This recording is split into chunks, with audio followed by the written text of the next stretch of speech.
ये चैनल के आप लोग सब्सक्राइब करी जा और अपन ढेर सारा प्यार देहब।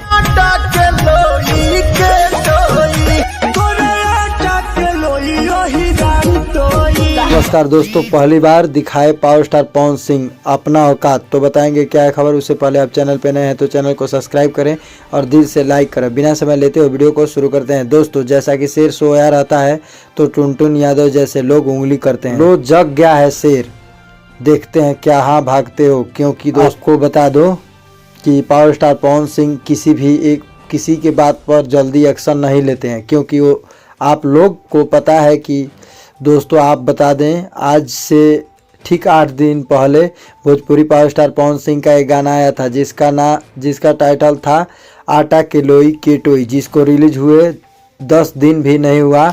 वह गाना जवाब देते हुए टुनटुन यादव स्टार की नचनिया है, पता नहीं चलता गाना निकाल दिया तो हर आटा के लोई अहिरान टोई। फिर सोया हुआ शेर जग गया है, क्योंकि पावर स्टार पवन सिंह तो भोजपुरी के शेर हैं और इनके मुंह में उंगली करना मतलब कि शेर के मुंह में सर रखना बराबर है। और दोस्तों, इस चोर को सियार समझकर पवन सिंह पावर स्टार ने माफ़ कर दिया है। दोस्तों, इसी बीच पावर स्टार पवन सिंह का happy new year song launch करने वाले हैं। दोस्तों, आपको पावर स्टार पवन सिंह के गाने के बारे में आप कमेंट बॉक्स में ज़रूर बताइएगा। तब तक के लिए अपना ख्याल रखें। धन्यवाद।